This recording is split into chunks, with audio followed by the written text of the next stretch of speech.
박 집사님이 좀 조마조마하셨을 것 같아요. 오늘 이제 성가대를 위해 기도해 주셔야 되는 게, 성가대가 굉장히 예배에서는 중요한 역할을 합니다. 근데 반주자 2명이 오늘 이제 사정이 있었어요. 건강 문제하고 집안에 또 상이 나서 권 집사님한테 급하게 부탁드려서 감사합니다. 권 집사님도 고생 많이 하셨고요.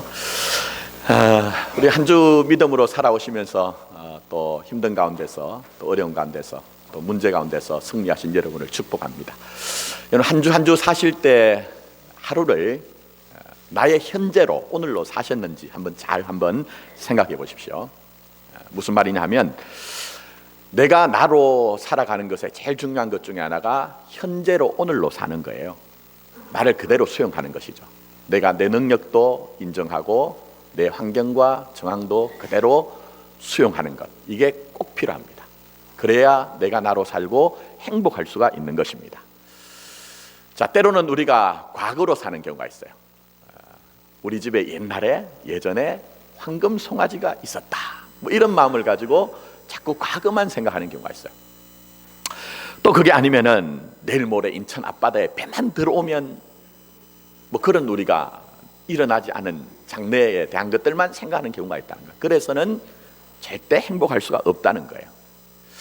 자, 생각해 보시면 우리는 시간 속에 살아갑니다. 철저하게 과거, 현재, 장래. 근데 엄밀한 의미에서 보면은 몸으로 사는 현실은 오늘밖에 없어요, 여러분. 과거는 지나가고 미래는 오지 않았기 때문이죠. 실제적으로 우리가 사는 것은 현재입니다. 또 완벽하게 통제를 다하며 사는 것 아닙니다. 그럼에도 불구하고 나름대로 그 한계 속에서 우리가 통제하며 사는 것도 보시면은 오늘 현재밖에 없어요. 그래서 우리가 나의 현재, 오늘을 소중히 여겨야 된다는 것이죠. 근데 가끔은 그런 경우가 있습니다. 우리가 우리의 현재에 대해서, 오늘에 대해서 의미를 알지 못하고 현재에 대해서 성실하지 못한 경우가 있어요. 그래서는 절대로 우리가 행복하지 못합니다. 누가 나를 불행하게 하는 게 아니고, 사실은 나 스스로 행복하지 못하게 되는 이유 중에 하나가 뭐냐면은 현재에 대해서, 오늘에 대해서 내가 불만족하기 때문이에요, 여러분. 자, 예를 들면 내가 먼 곳에 지금 운전을 해가야 돼요. 내가 어쩔 수 없이 가야 되는 그런 형편입니다. 자, 그러면 하기 싫은 그 운전, 이걸 꼭 해야 되느냐 하는 그런 마음이 들 때가 있어요. 그러면서 내가 지금 운전하는 그 상황을 내가 받아들이지 못해요.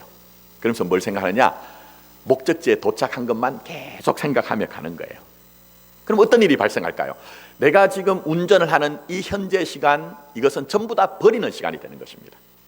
그러면 당연히 내가 운전을 해가는 과정 가운데 있는 마음들은 불평이 일어나겠죠. 분노가 일어나겠죠. 그렇게 하다 보니까 결국 내가 내 시간을 포기하게 되더라는 겁니다. 자, 근데 문제는 그렇게 해서 우리가 현재를, 지금을 잃어버리고 목적지에 도착했다고 해도 과연 그 사람이 행복하겠느냐? 절대 편할 수가 없다는 거예요.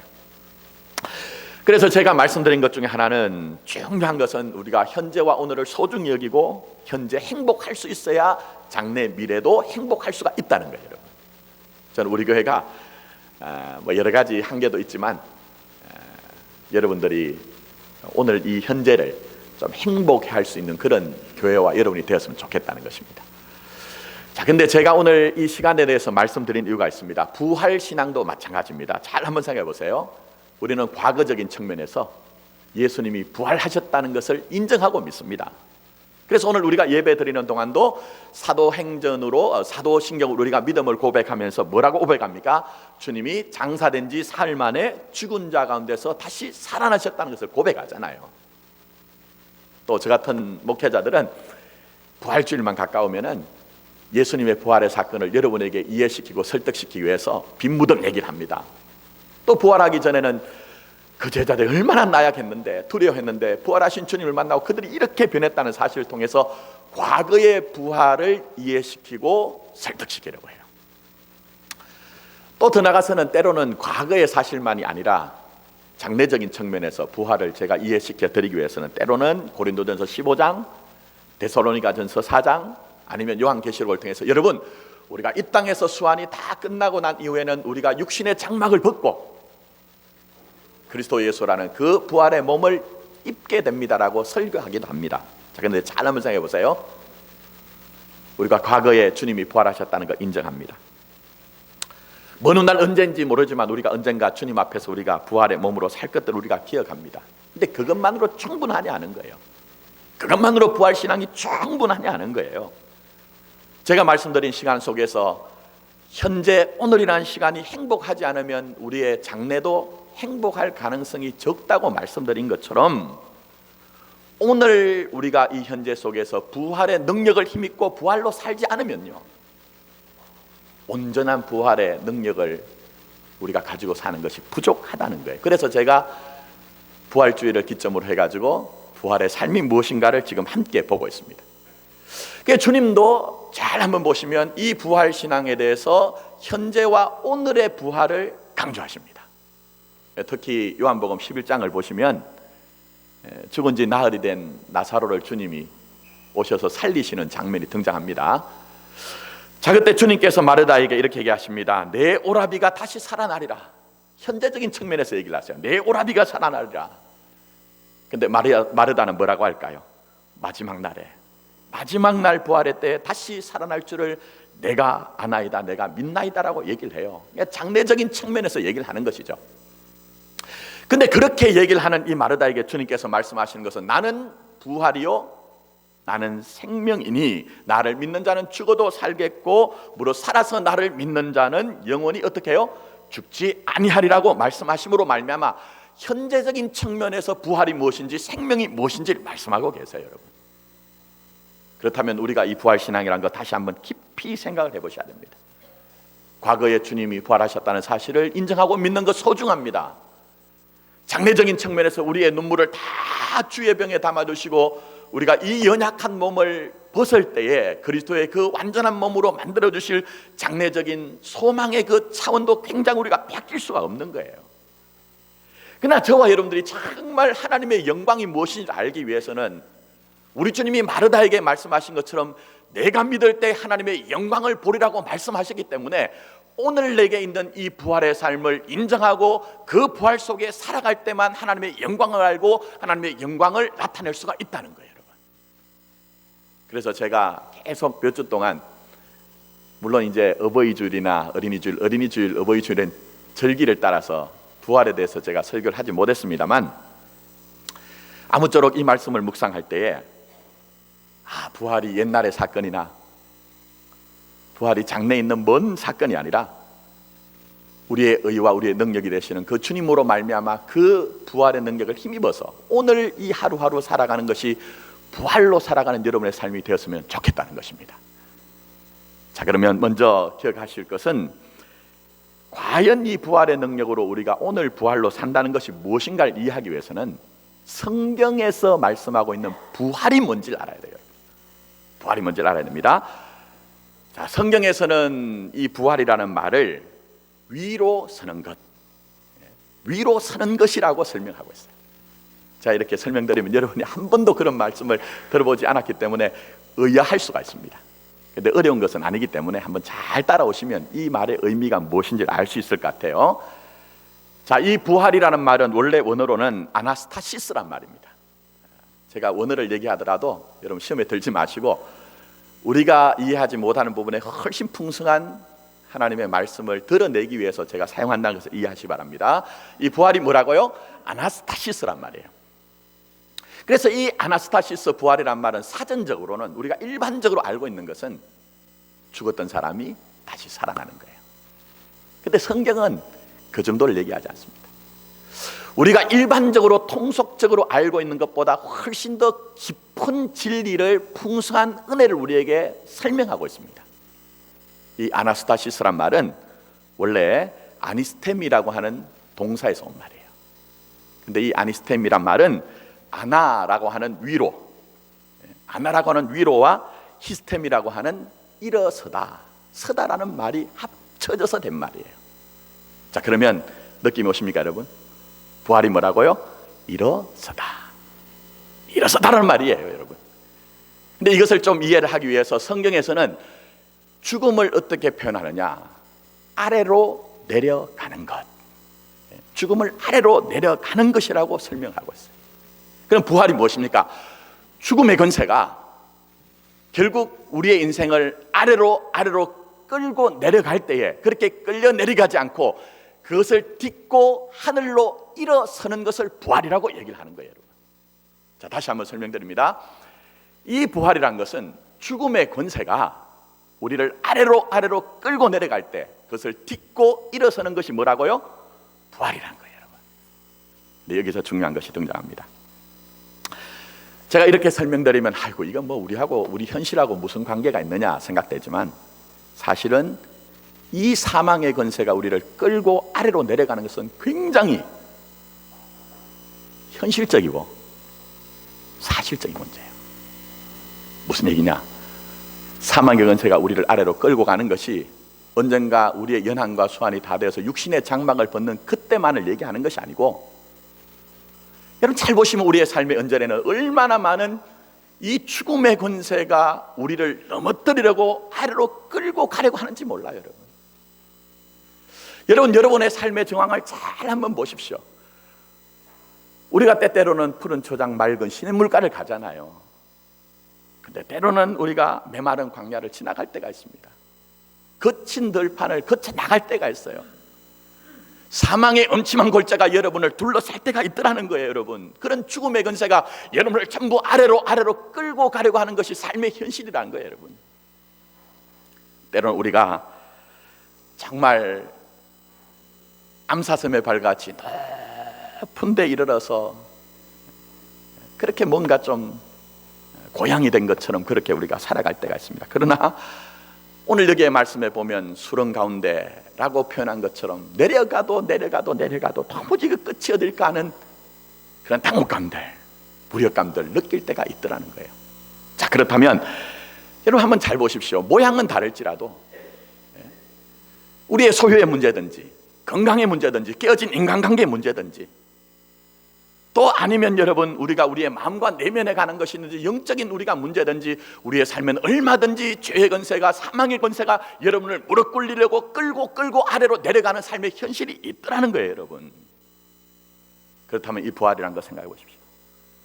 우리가 아래로 내려갈 때에 그 아래로 끌려가는 것이 아니고 그것을 딛고 일어서는 것이 부활이라고 한다면 이 부활의 삶은 과거의 역사적인 사건이나 소망 우리가 바라보는 장래적인 차원이 아니라 얼마든지 현실 세계 속에서 우리가 주님의 부활을 힘입어서 우리가 끌려가고 내려가는 그 순간에서 딛고 일어서야 된다는 것을 이해하신다면 이 부활의 신앙이 얼마나 현실적이고 사실적이고 오늘 그렇게 살아내야 하는 영적인 현실인가 하는 것을 이해하실 것이라는 거예요.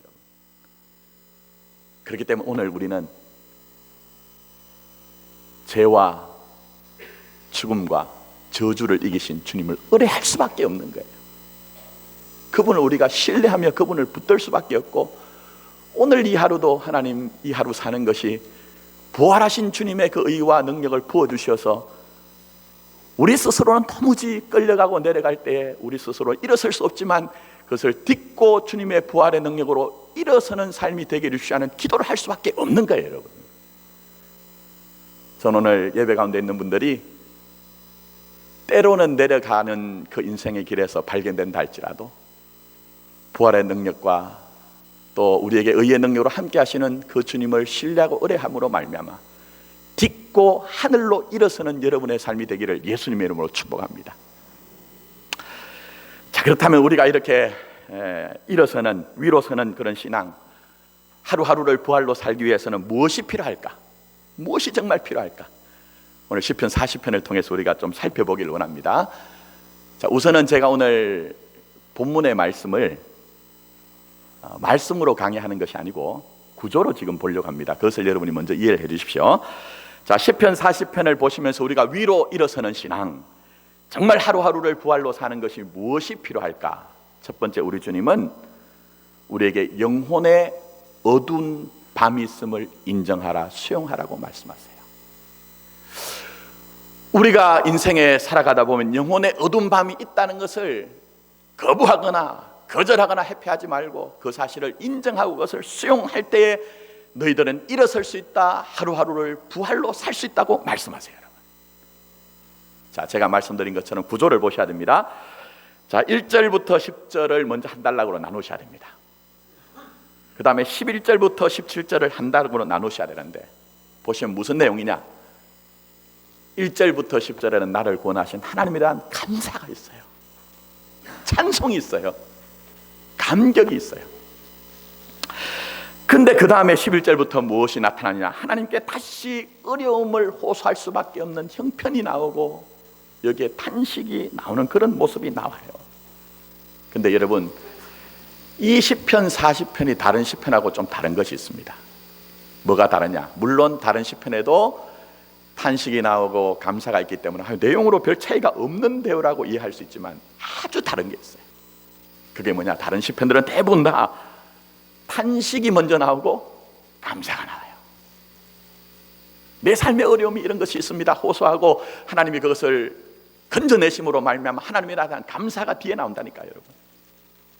근데 보편적인 이 시편의 구조는 어떤 면에서 저와 여러분이 바라는 신앙의 내용이잖아요, 여러분. 우리도 하나님 이런 어려움이 있습니다. 하나님 우리에게 이런 필요들이 있습니다 호소하면 하나님 우리를 건지실 것에 대한 기대가 있잖아요. 그 기대와 맞아떨어지거든요. 근데 오늘 이 시편 40편을 보면 이상하게도 반대로 돼 있어요. 감사가 나오고 감격이 나오고 찬송이 나오고 난 후에 갑자기 하나님 나 이렇게 어려워요, 하나님 나 이렇게 탄식하고 있어요, 절망하고 있어요, 나를 그냥 내버려 두지 마세요 하는 그런 내용이 나오거든요. 하나님 긍휼을 멈추지 말아 주십시오. 너무 수많은 재앙이 나를 둘러싸서 내가 너무 힘들어요.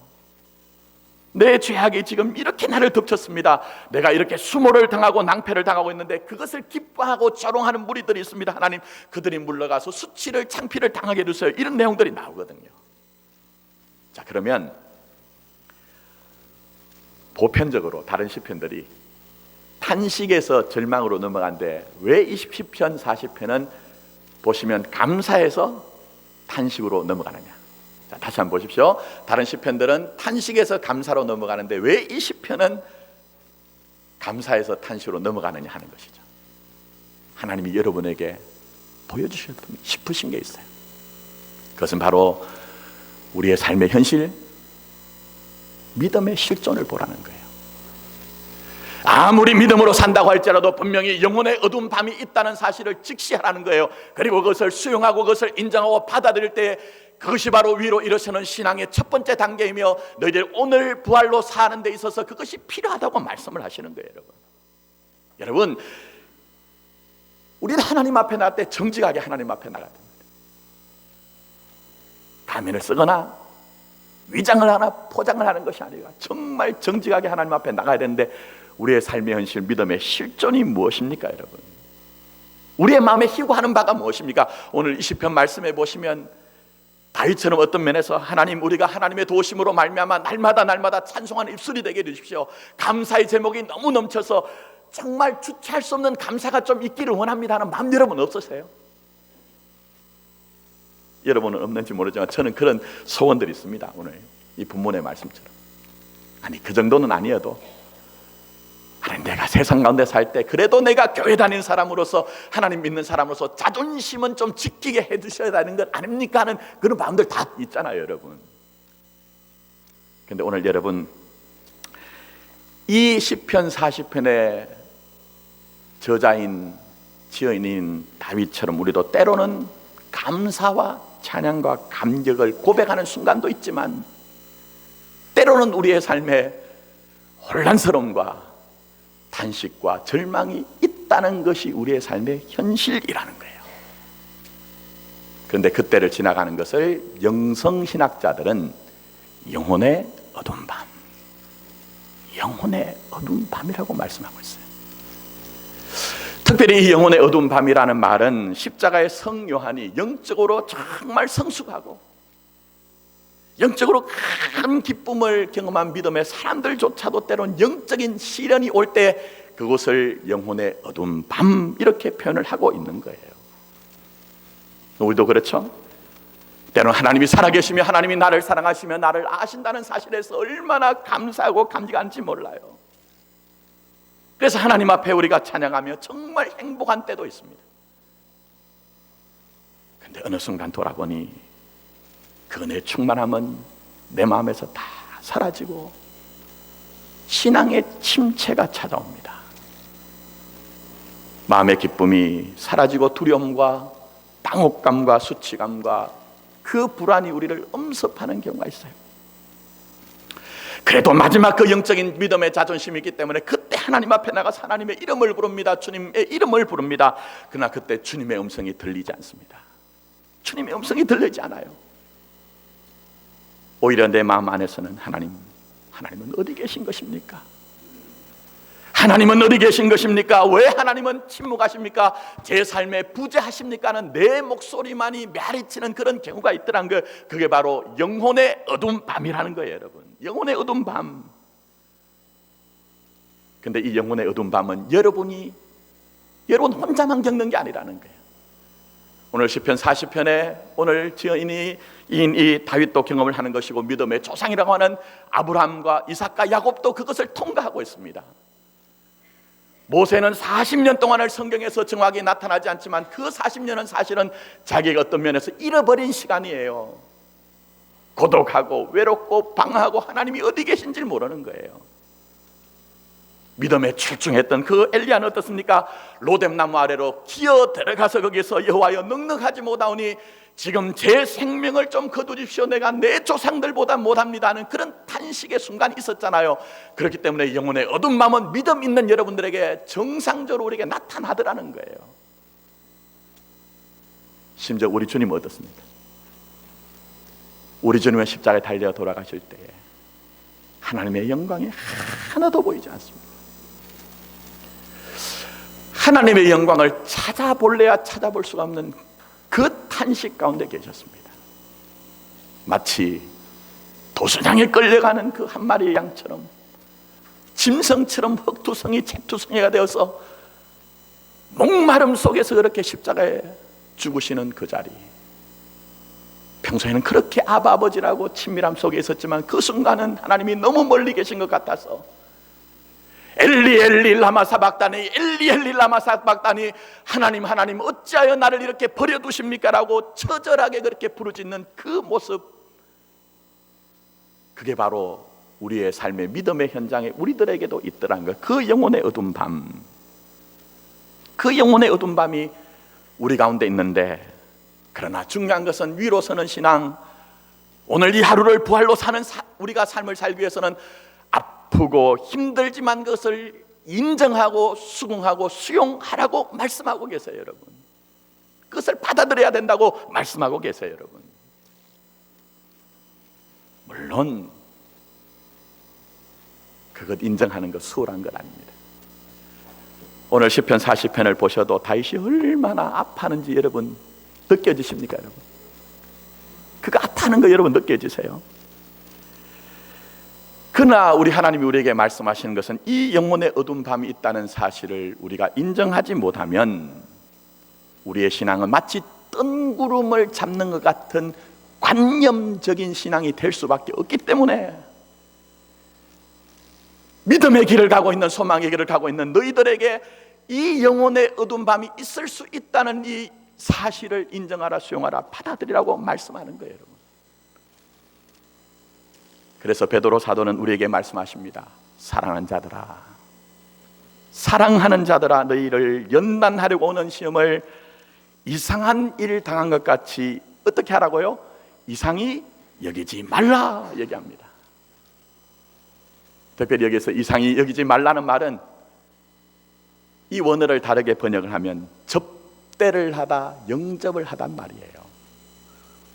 무슨 얘기입니까? 우리의 영혼의 밤이 올 때에 그것을 나 자신의 것이 아니라고 거절하며 거부하며 회피하는 것이 아니라, 저 영혼의 어두운 밤조차도 바로 내 것이구나, 내 인생이 거기에 있구나 하면서 깨끗하게 진실하게 그것을 받아들일 때에 일어서는 신앙이 되는 것이고, 하루하루를 부활로 사는 삶의 첫 번째 단계가 시작이 된다는 것입니다, 여러분. 오늘 예배 가운데 있는 저와 여러분들에게 어떤 아픔이 있습니까? 남들에게 말하지 못하는 내 한숨과 탄식이 무엇이 있습니까? 그거 여러분 나 자신의 것이 아니라고 부정하지 마시고, 부인하지 마시고, 방어하지 마시고, 오늘 여기에 등장하는 다윗처럼 그 안에 있는 자기 자신을 바라봄으로 말미암아, 인정함으로 말미암아 일어서는 신앙, 하루하루를 부활로 살아가는 삶이 시작되는 축복이 있기를 예수님의 이름으로 축복합니다. 자, 두 번째로 시편 40편을 통해 우리에게 주시는 위로 서는 신앙, 즉 하루하루를 부활로 사는 신앙에 필요한 것이 두 번째로 무엇일까요? 그것은 바로 영혼의 어두운 밤을 지나갈 때라도, 영혼의 어두운 밤을 지나갈 때라도 여전히 하나님을 의존하라고 말씀하세요. 그때라도 하나님을 의존하라고 말씀하세요. 제가 설교가 이제 좀 어떤 면에 딱딱할 수가 있어요. 근데 그 이유는 뭐냐면은 그렇게 하자는 것이 아니고 성경 안에 있는 진리를 꺼내다 보니 다른 얘기를 안 해서 그래요. 근데 그 가운데 하나가 기독교 신앙을 자꾸 얘기하죠. 우리가 가진 기독교 신앙이 뭡니까? 그것은 바로 우리가 신앙생활을 하면 할수록 내가 나 자신을 의지하지 아니하고 누구를 의지하는 거라고요? 그렇죠. 아버지 하나님을, 주님을 의지하고 의존하는 것을 배워가는 것이 기독교 신앙이에요, 여러분. 근데 그것을 언제 정말 진하게 우리가 경험하느냐? 사실은 평탄할 때 경험하는 건 아닙니다, 여러분. 여러분 정말 잘 나갈 때 경험하는 거 아니에요. 여러분의 영혼이 정말 깨끗하고 순수하게 하나님을 바라봤던 것이 언제입니까, 여러분? 한번 돌아보세요, 여러분. 그때가 바로 영혼의 어두운 밤이 있을 때 아니었습니까, 여러분? 나 혼자는 도무지 온전하게 서지 못할 때 그때 내가 하나님을 바라보고 내 영혼이 순수해지더라는 거예요. 그래서 영혼의 어두운 밤은 우리에게 진실하게 하나님을 만나고 내 영혼이 새로워질 수 있는 기회가 되는 거예요, 여러분. 제가 저희 교회에서는 청년들하고 많이 이렇게 만나는 시간이 없습니다만 청년들이 저한테 와가지고 가끔 이제 너무 어려운 형편을 얘기해요. 그러면은 답은 줄 수가 없어요, 답은. 근데 가끔 제가 그런 얘기합니다. 너 너무 힘들지. 근데 내가 한 가지 부탁할게. 너 하나님 앞에서 절망해. 하나님 앞에서 절망해. 그러면 하나님이 너를 구원하실 것이야. 그런 얘기를 종종 하거든요. 또 제가 새가족들 만나는 경우에 기도에 대해서 제가 얘기할 때 이런 얘기합니다. 성도님, 기도가 뭔지 아세요? 가만히 계세요. 아이고 죽겠다 이러면 자기 절망이에요. 그러나 하나님 저 죽겠어요, 주님 저 죽겠어요 하면 그게 기도예요라고 제가 설명을 하거든요, 여러분. 뭘까요, 여러분? 정말 우리가 딛고 일어서는 그 부활의 삶을 살기 위해서, 하루하루를 부활로 살기 위해 뭐가 필요합니까? 우리가 어떤 자리에 있든지 어떤 상황 가운데 있든지 하나님을 의존하는 거예요. 하나님을 의존하는 거예요, 여러분. 그래서 오늘 본문 말씀 보십시오. 1절부터 10절에 잘 나갈 때 감사하고 감격할 수밖에 없는 그 순간에도 다윗이 지금 되어지는 것이 하나 있습니다. 그러나 너무 어려운 이 영혼의 어두운 밤의 순간에도 탄식하며 절망하면서도 여전히 1절과 10절에 나타난 것과 똑같은 형국으로 드러나는 이 다윗의 삶의 믿음의 영적인 내용이 있어요. 그게 뭡니까? 그 순간에도 하나님을 의존하고 있다는 거예요. 하나님을 바라보는 것을 포기하고 절망하고 낭망하면서 침륜에 빠지는 것이 아니라 내 안에 탄식이고 내 안에 분노가 일어나고 내 안에 아직도 미해결된 그 과제로 말미암아 방황하고 고독하고 외롭지만 그 순간에도 하나님이여 그렇게 하나님을 의뢰하고 하나님을 그렇게 바라보는 믿음이 여기에 있더라는 거예요, 여러분. 왜 그럴까요, 여러분? 영혼의 어두운 밤에는 내가 알게 됩니다. 진짜 소망은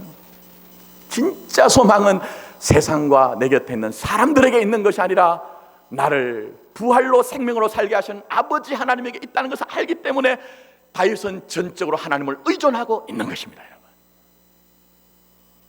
저는 여러분들이 정말 하루하루를 살아갈 때 주님이신 부활과 생명으로 살기를 원합니다. 어떻게 해요? 어떤 상황과 어떤 자리에 있든지 주님을 의존함으로 말미암아, 주님을 바라봄으로 말미암아 우리를 그곳에서 딛고 일어서게 하시는 주님의 부활의 능력이 여러분에게 임하기를 원하는 것입니다. 그래서 오늘 본문 말씀 보시면 이 시편 40편에 등장하는 다윗뿐만 아니라 우리도 우리의 삶이 꼭 같습니다. 여러분 한번 보세요. 의도 돌아보면 하나님의 도우심으로 말미암아 고난과 역경을 이겼을 때가 있었어요. 그래서 감사하고 찬양했던 그런 것들이 있었죠. 그러나 여러분, 우리가 그 고난을 이겼다고 해서 다시 어려움이 찾아오지 않던가요, 여러분?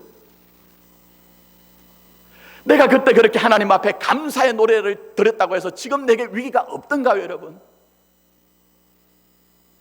내가 그때 그렇게 하나님의 살아계심과 역사하심을 굳게 믿었다고 해서 지금 나는 전혀 흔들리지 않고 있는 것입니까, 여러분?